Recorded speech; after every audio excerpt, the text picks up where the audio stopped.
Assalamu alaikum wa rahmatullahi ta'ala wa barakatuh. Welcome to another edition of It Takes Two with myself, Bilal Ali Hugh, and my co-host, Ruby Soa. Assalamu alaikum. Alaikum salam. How are you? Good, alhamdulillah. Alhamdulillah. And this week we're joined by Sheikh Ahmed Hanif. Assalamu alaikum, Sheikhna. Wa alaikum salam wa rahmatullah. How are you doing, good sir? I'm good, alhamdulillah. Alhamdulillah. Let's make the best use of time and jump into this letter, because this letter may take some time. It's quite complex, quite deep letter, and unusual as also.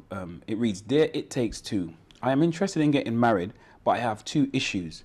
The first one being that I do not want to marry the first person who asks for my hand in marriage, as I really want to find the right match. So I would like to look around and get to know someone in a halal way.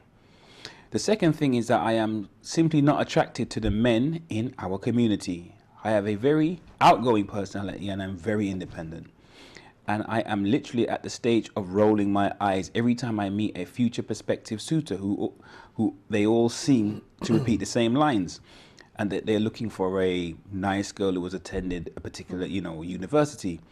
And to make matters worse, when I seem to be attracted to men who are not Muslim, non-Muslims men, or should I say non-Muslim men, seem to have seen more of the world and have a better idea of who they are versus the Muslim men who I've met. Please advise. I feel hopeless as I don't really have anything in common with the males that I have seen so far, and I really want to get married. And this is from an anonymous sister in London. As it's a letter of that nature, I'd like to start off with your good self, sister. Thank you. Oh gosh, that is a fully loaded letter. So many issues. Very complex letter. Okay, if I could, I'd like to start off with she's not attracted to people in her community. And this is something that as a community we need to look at, because I think a lot of the times there is no blending of people. You stick to your own tribe, community, ethnic region, geographical location. I can understand that to some extent because you know the culture, the background. You basically know what you're getting. What's written on the label is what's on there. What's on the tin. Exactly. Yeah. But at the end of the day, there's no variety. So you start looking like clones from Star Wars. Everybody starts looking the same demeanor. And a lot of the time, when you're looking at marriage, it's in the community, it's older people. So your aunts, uncles, people who are older will try and introduce you to people that they think will make a good marriage from their generation, or try and find things that they think you would benefit from. But necessarily that's not what you're looking for. So for some people, you might think, oh, I like this brother because, he has a business. But the person might not be a business-minded person. They might want somebody to be a plumber, do something different. And I think this is a problem we have, and I think there should be more mixing and blending in the community. Some might say, is a sister being too picky? What say you? I really hate that term, to sisters being too picky. You're darned if you do, and you're damned if you don't. You're told in Islam that you have rights, and you need to choose your husband carefully. But at the same time, people are looking at the clock, panicking that, oh my God, this might be your last shot. This brother might go out and 50 people might follow him, and what's going to happen to you?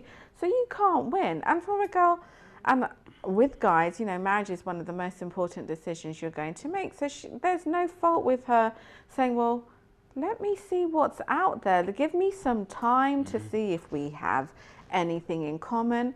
And give me some time to be clear on what it is that I want in a person, and what it is I don't want in a person. Because everybody can really give you a good yarn. I do my Dar Kamels, blah, blah, blah. But maybe you want someone who does Dar Kamel, but afterwards goes to Costa and gets, a muffin.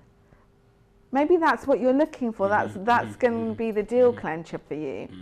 I really feel it for the sister, because she really sounds devout in the sense of she really does want to get married. She does want to fulfill that aspect of her life, but she's just meeting people who do not have the spark, do not have the edge. Can I say edge? But Sheikh, some people would say, if you meet somebody and they on their deen and you don't find anything wrong in them, then you should just marry. Are they taking this kind of teaching out of context? Like, should there be this passion or this attraction? Is it a necessity? I think it's a necessity and a sort of a psychological basis, in the sense that people, some people know their needs, right? Some people have an idea of what kind of partner suits them, right? I do not get her, I don't see her position as problematic, really. This is a woman clearly living in the West, all right? And because of that, she clearly prefers a certain type of Muslim, all right? She indicates that she finds non-Muslim men attractive, although it doesn't seem to me that she is prepared to have to pursue that, but she finds non-Muslim men attractive for a couple of reasons, okay? One of them is that they are world-wise, you know, and they know themselves, they know their own personalities, they know what they want. Yeah. Independent. And they're independent, okay? She herself describes herself as an independent woman.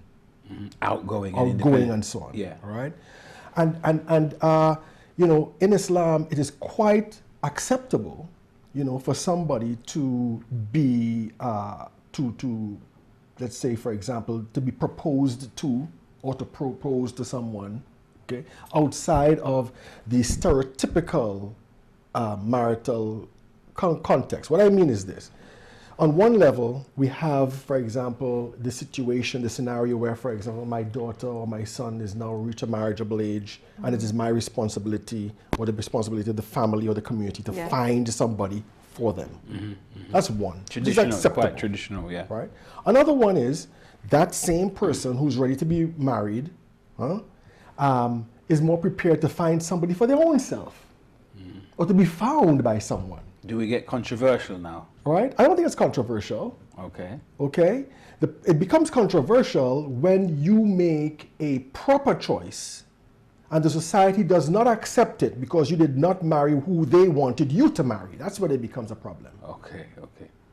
Okay? I think what this woman is doing, I think she's quite sane. She's actually waiting for an opportunity for romance. But then again, let's just be honest. Halal romance. Halal romance. She's waiting for an opportunity. I like this term. But I'm romance. sorry. But when someone's coming to ask for your hand or whatever, you can't decipher for 1 or 2 meetings if there's going to be some halal romance. I think what needs to happen is she needs to have this discussion with her parents. Don't you think some feel, but you just a question on that, sometimes individuals may meet and they think from the outset, like, they might not be correct, but they may, this is just not me, man. I'm not feeling this person, if that's the term, or, you know, and there's no attraction, and so they know what they don't want. There's no place no for, spark, or no vibe. Well, that's fine. Then I think you need to discuss it. I think before you even get into... That's real life, though, right? That's real life. Yeah, but as I said, I think before you even get into someone coming to the door, you have a discussion with your parents, and parents need to listen, and the children need to listen too. You know, who your parents want for you might not be who you want for yourself, but let's find some common ground. Marriage is meant to be a lifetime thing. So there's going to be concessions we're going to have to make, everybody. But even bring family members in, bring the person's close friends, like your best friends, who will say, actually, you know, Ruby's the type of person that she might love religion, but, you know, after Dar, whatever, she might want to go to the chip shop. And your parents don't know that about you, but that might be the game changer. So they can look for somebody that may have that kind of common interest. It's not like, let's just tick the boxes. He's gone to this university, his parents are this, he's finished the Quran in 18 days, you know, the whole of the Quran. That's a great match for our daughter. But what else is he bringing? Now, I'm assuming that Challenge it. The arranged marriage method, okay, I think it's implied in this thing here, which means parents and or institution or something. Other people are involved, right? I see where you're coming from, because I think this is something that could educate her too. You know, it's not that negative, okay? And what I mean is, the people who are, and you mentioned this earlier on, the people who are being proposed to her in an arranged marriage situation, it's just too generic, it's just too limited, it's just too almost formulaic. You know, she says, you know, a good girl who went to university, for example, basically. She wants more than that. You know what I mean? She's looking at that person, and she wants to see, is that person world-wise? Does that person make me laugh? Does this person have a sense of humor, for What's example? she bringing to the table You know what I mean? other than You your see, CV? you know, yeah, you see, and unfortunately, you find that in a lot of situations where people are introduced to others in terms of arranged marriages and so on, in the West, okay, you find a lot of people who, the ones who are dependent upon somebody introducing them to somebody else, are the ones who are less sort of like self-confident Right. in interactions in the society, right? I think what Right, you're right. proposing, right, is a kind of a bridge that crosses that, you know, where, for example, one of the things is this girl, actually clarifies to those people who are looking for spouses for her what kind of person she's looking Because for. there's a question mark. They may be bringing people who they feel Yes. is just a good religious guy. You know, he's a good lad. He's a good young man. He ticks the boxes. So she should like him, but maybe if she hasn't, she should. But she hasn't expressed. I want somebody that's a bit edgy, a bit worldly. You know, I'm outgoing, so they have to take that into consideration. Because can many religious Muslim men, for example, feel comfortable with an outgoing Muslim wife? That's But another then you situation. have another situation where, let's just face it, there's a lot of divorce happening in whatever community you're in. And you really don't want to be a statistic. And I think, you know, personally what I got from the letter is she wants to see what's out there. So if you go and meet someone in a halal situation, there's no problem with going to meet different people in halal situations. But what tends to happen with our certain closed-minded people is that if you've gone and met a couple of people in a halal environment, you start getting a reputation. You're too picky. Or now because you've met 3 people that you're talking to on one occasion, now you've been out there. Because people talk in the community.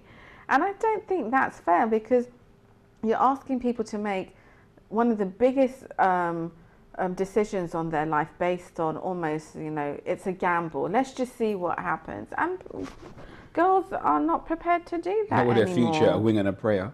Not on a wing and a prayer. Sheikh, I wanted to ask you something about, because you mentioned something really interesting about the sister being prepared or interested in meeting on a kind of her own terms, but in a halal way. Do you forecast this is going to be more and more the norm? Will it change in the Western world? Because as opposed to, you know, parents, you'd be like I think marriage it is the brokers. norm. I think it is the norm. I think the majority of westernized Muslims The born in the youngsters, West yeah. and so on, okay, influenced by this society, right, are more inclined to this type of attitude, okay, where they want to be good Muslims, they are good Muslims, They're all right, striving, yeah. but they would not only rely upon the traditional means of getting to meet another spouse. Because that doesn't necessarily always work. It doesn't guarantee that you're going I was to... going to say, do you think is that harmful? Is it, looking into the future, is that problematic? I don't think it's problematic. I think if you have marriageable age, then I'm hoping you have the maturity to look at things from all angles. So you're not only trusting your parents 100%, but you've got an input in it. The people who know you the best have an input in it. And quite frankly, you're in a time where there's so much freedom of movement that you shouldn't be so shocked if you came home and said, well, Mum, I've just met somebody. I think they'll be a really good fit. Shock, horror. And now the parents feel like they had nothing to do with it. Oh, but I wanted to choose or whatever. So I think, you know, the youngsters, the up-and-coming youngsters and even people now, they want to have some control and some say into who their lifelong partners are. I think this also indicates under the surface some discord, you know, between the traditional and the modern. Yeah. You know, in the sense that, let's say, for example, if you continue with the scenario that Sister Ruby brought up, right, where, for example, somebody comes to their parents and says, well, I found somebody. I'd like to get married to them. Okay? The response of the parents is related to the cultural context in which they are operating. Right? So, if I'm a Punjabi parent, you know, and my head is into Punjabism, all right, and that person that my daughter selected was Iranian, you know, or I don't know, Indian or something, right? I oppose it because of that fact. Cultural. Yes, you see? If my parents, however, were like me, born and bred in this environment, all right, they might not have such hang-ups. You see? Or more flexibility, at least more flexibility. You know, because what is arranged marriage? People tend to think of arranged marriage like the media. Arranged marriage is something negative, you know. Your parents impose somebody upon you and forced marriage. No, arranged marriage is not like that. In Islam, it's not like this, right? An arranged marriage is, okay, your parents propose this to you, somebody who they think is suitable for you, all right? Within a unified, you know, monocultural environment, it works quite fine. But in a multicultural environment like this, bring another dynamic into the okay, whole you know, pot. it might not be as simple. And also, I mean, arranged marriage doesn't necessarily have to be with only your parents. If I have a friend and I know of a woman who is good for them, and I say, I know somebody who's good for you to get married, that's an arranged marriage. You see? You But know, that's not seen that way. it's not seen that way, yeah, right? yeah. And it's up to you to say, okay, yeah, that person is a good match or it's not a good match. I'm not interested, I'm fine. You know, you tell the parents I'm not interested in the person that you propose to me, that's supposed to be fine too. You know, so I think we have to keep that in mind. I think all parties need to just be open-minded. And there was a story that I know, two different cultures. The girl wanted to marry someone who was Indian. She was Middle Eastern, first in her family to do this. And I think her parents played it really well. They said, okay, we're not going to say no, but we're going to find out who this person is. There is no rush. Because a lot of the times, once you say no or I have doubts, that pushes the person even more to see, well, look, I'm going to do it anyway because you said no. For their autonomy. So what they did was, it was a completely different area of London. The parents took the time to find out who their local halal butcher was, where this person went to school. And it might be a bit intrusive, like private detective work. But they asked the butcher, like, okay, so you've seen this boy for 10 years. What is he like? How does he act outside of here? And they started to get a picture of him. It's deep. Who was outside the masjid and madrasa kind of scenario. And they came to love this boy.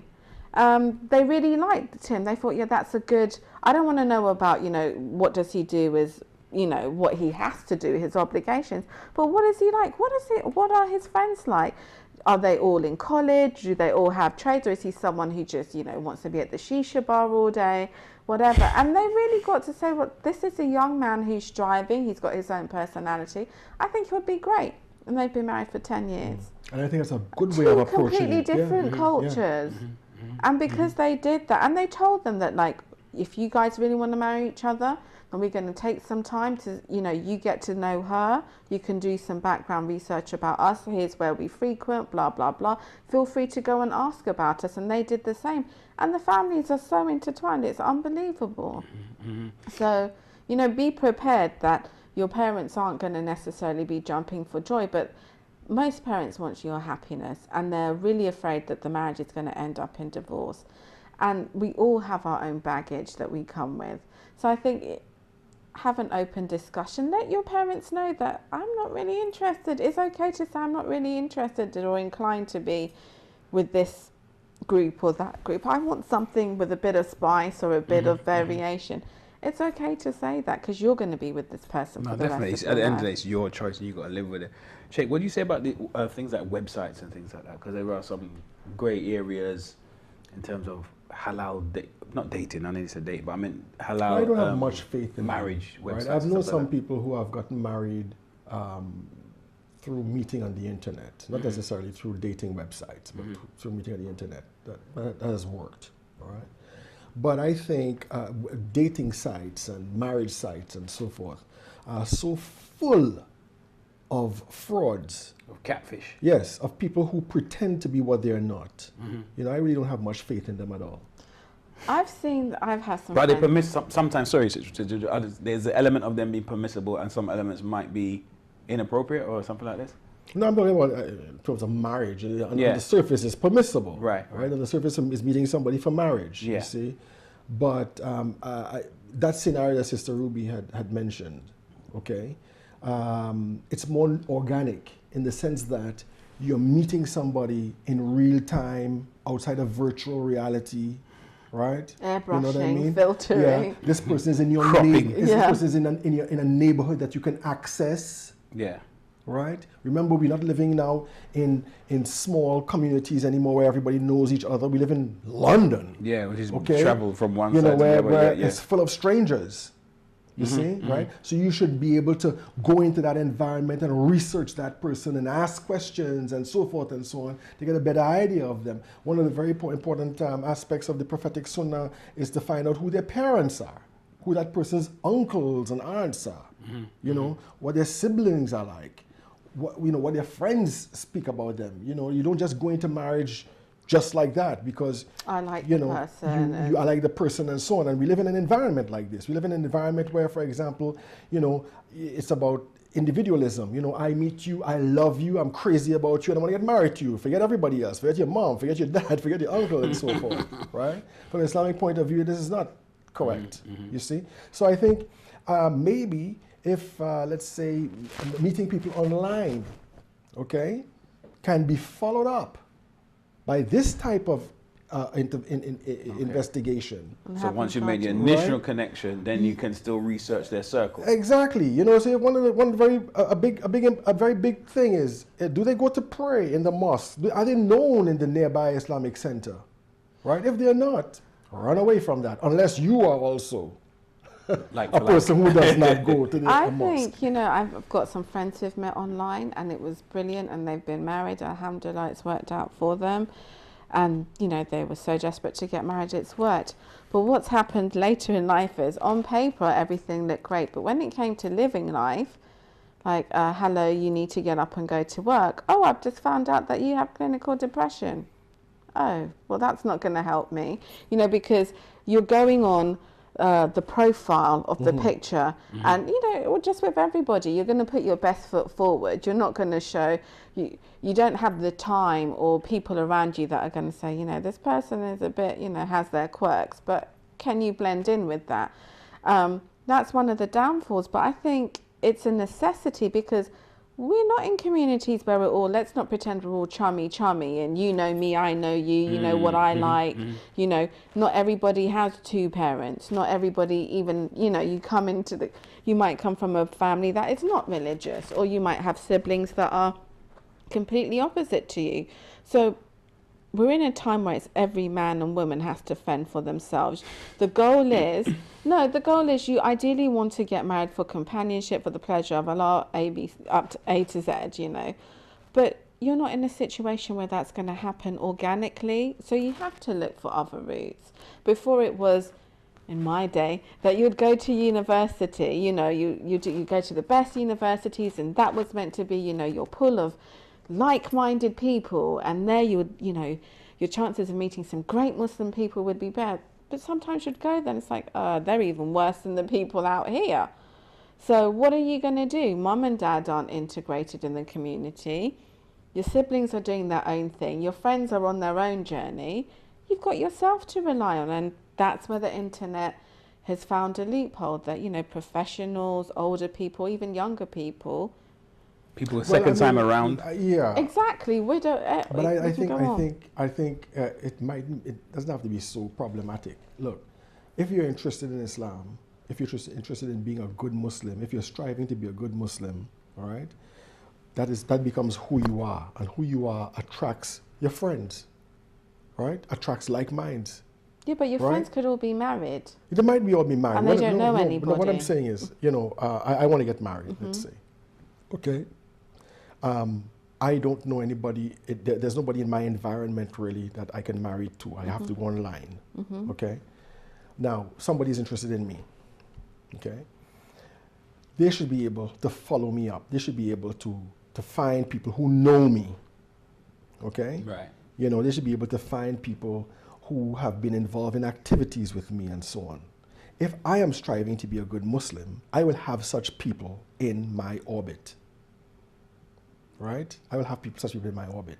So when you start, one of the first things I would ask is, what center, what mosque do they go to? What community are they a part of? Yeah. What do you mean, just for Eid? Like, no, yeah, no, I mean... I know what you mean. In what, who are they connected what community to? are you part of, right? Who are your friends, you see, right? And if you start investigating these things and you don't find any Islamic type of thing going on there, right? This is a red light, you know? Also, you do Red a flag, lot of these Red websites have someone Red that you flag, can yeah, contact as your guardian or wakil, that, you know, if you feel insecure, then they can contact the person and ask more questions. But then again, you know, you don't want to involve the whole of your community and your friends walking around with an advertisement poster over your head. I'm now looking, send all your questions to, you know, this email box. It does look a little bit. It looks a bit like a bit, you're needy, a Mm. bit desperado. But I'm for online dating if it's done in a correct way with the intention of getting married. There needs to be some safety protocols. But, you know, this is the age of internet. People are still learning about the pitfalls. Listen, our community hasn't dealt with the integration thing yet. Forget the internet. So the community is a work in progress, inshallah. The community is a work in progress. What about this? You said you give a criteria about, you know, finding out about their parents. You know, you both, you know, and their circle. Yeah. What about for those people who are very religious, but they come from a family, not a good family, quote unquote, but they may be a good individual? How does that work? Because that can be a disadvantage for somebody who is a good, striving Muslim. It could be a disadvantage for some people who are not willing to be flexible in criteria. What I mean is, okay, you could probably come from a family that is not a good Muslim family. You could come from a non-Muslim family, right? But if you are a striving Muslim, if this is how you have made your life, okay, then it is natural for you to have associates who are Muslim, who reflect to some extent who you are. You know? Or even friends who may not be Muslim, but they carry the same ethos in terms of how they dress, who they associate with, interests. People have good conduct, regardless of their religion. Exactly. This issue of good families really bothers me because I don't even know what that means. On the surface, everybody can look good and lovely, and we'll all go to the masjid. Does it mean you have a good reputation, or but you can't control. You have no choice as to who your parents are, who your siblings are.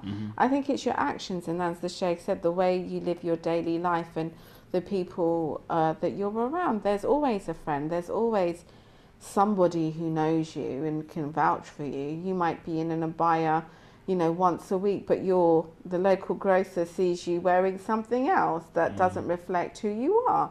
So, you know, I think with such big decisions, do your homework and just try and see things from all angles. As parents, you get a lot of pressure for not always getting it right, and you've got to be patient with your parents, but your parents also have to be aware that you have your own needs and you have your own life, and maybe want to go into a different direction. So just keep talking to your parents, and they generally love you. They want the best. Inshallah, we'll see what happens. I'd really agree. I'd really agree that this sister seems like she knows what she's about. I think she's going in the right direction, and that she should continue to be patient. And inshallah, Allah will bless her with a Prince Charming, so to speak. But the time has gone so quick, and I'd like to get a few closing remarks from yourself before I ask Shayna to close down. Where do I start? Always stay hopeful. I definitely think in these situations, do not forget your prayers, because you don't know through your prayers who Allah will bring in your way to facilitate things to happen, be it a friend, a co-worker, a colleague, etc. Do have the conversation with your parents. Don't be ashamed of who you are. Don't hide parts of your personality to make somebody else feel more comfortable. If you're a type of person who likes to paint, then state you like to paint and it's important to you. Because you're going to be stuck with this person and you don't want them to be shocked that, oh my God, you didn't tell me this. So just be honest and keep praying, and I see a good future for you, inshallah. Inshallah. And yourself, Shayna? I think that you have to be realistic and honest with yourself about who you want in your life. And you should have the patience to go along with that, to wait for that opportunity, for that person to come into your life, or you to find that person. Yeah. And realistic, I would say, because you could be waiting and that person's in Finland and you'll never see that person. But if you, I hear what you're saying, though, like if you know what you set your bar, and then you have to be able to work. Yes, and inshallah, hopefully your bar is a realistic bar. Inshallah. Yeah. Inshallah. Thank you both. Thank you. For your words, and thank you all for staying with us for the duration of It Takes Two, and hope to see you next time. But until then, remember to stay safe. Assalamu alaikum wa rahmatullahi ta'ala wa barakatuh.